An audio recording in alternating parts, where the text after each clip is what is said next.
Hi guys, it's Stu here from B3.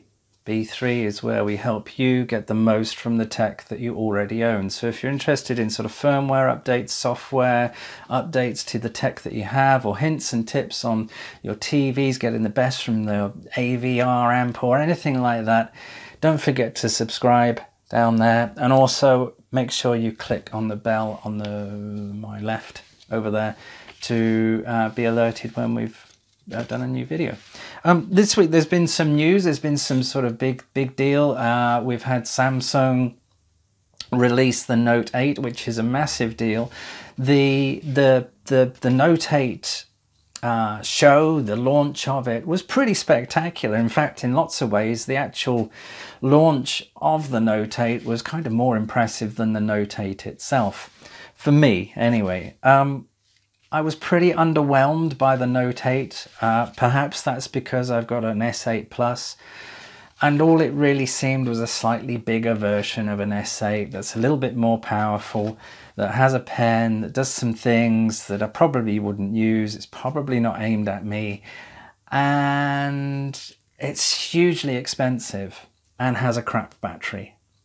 It's $930, it's £869. Thankfully it didn't break that $1,000 barrier, but still, it's not looking good for the iPhone, is it? That's really likely to be above $1,000. And that's going to be sad. We already know what I think, and I already know what a lot of you think about, you know, $1,000 phones. What the hell? Really? The other thing, just briefly, that I want to praise Samsung for is that they acknowledged the fact that they screwed up with the Note 7. They made a sort of a very overly sort of apologizing for it, and I almost expected them to flagellate themselves at some point. You know, it was a little bit, tiny bit cringy, but it was good that they did it. It was great that they acknowledged that, hey, we messed up, we made a mistake, we're looking to address it. What I haven't seen, and I didn't see all the presentation, but perhaps somebody can mention it in the comments below, but is there a offer for those that have the Note 7 to buy a Note 8 at a discount? Are they doing something? Are they honoring, not just with words, but with sort of offering some discount to those that had the Note 7?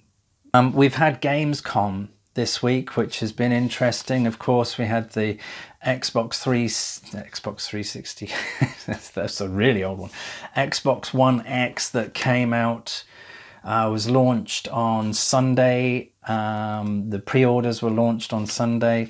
There's been a lot of criticism with Microsoft kind of not really learning their lesson. The launch, apparently, the launch of the pre-launch was pretty lackluster. They covered a lot of just old games. There was nothing really AAA other than Forza, which we all know, we've kind of seen it a million times before. That's the go-to game for a new console from Microsoft.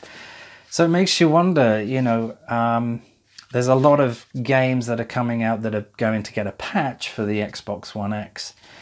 But given that they were saying there was going to be so much more than the PlayStation Pro, it kind of hasn't become a lot more than the PlayStation Pro, and in fact, some regards it's a little bit less.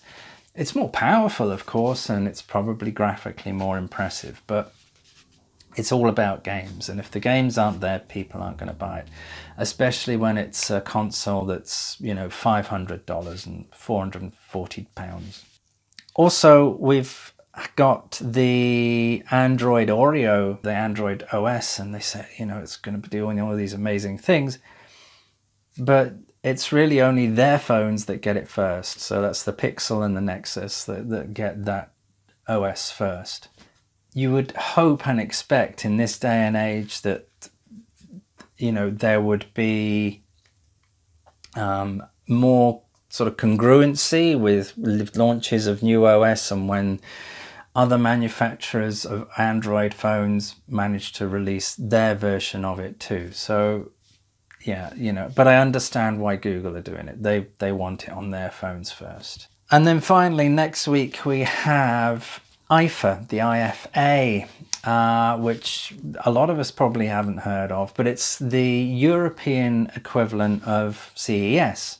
It's in Berlin, it's every year, and it's a big deal. It's a huge deal in Europe. It'll be interesting what we see, what Samsung do, what Sony, Philips, Pioneer, LG and so on bring out. We'll see if Apple make an appearance.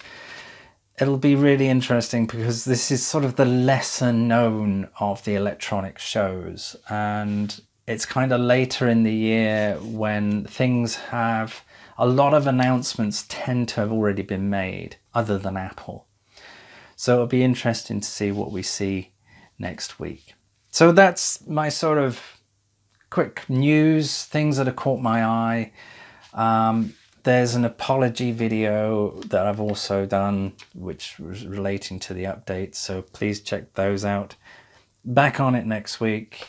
Hope you like the rebranding. Let me know your thoughts. The website is, you know, I'm working on it. It's just me right now, so, you know, I'm trying to get it out and together, as well as do these videos, as well as do all the other stuff I have to do. So, you know, be patient. We'll make this work. And thanks again for supporting my channel. Thanks again for being part of this community. If you're not already subscribed, don't forget to subscribe. Don't forget to click the bell. And I will see you next week. Thanks again. Take care. Have a wonderful weekend. Bye-bye.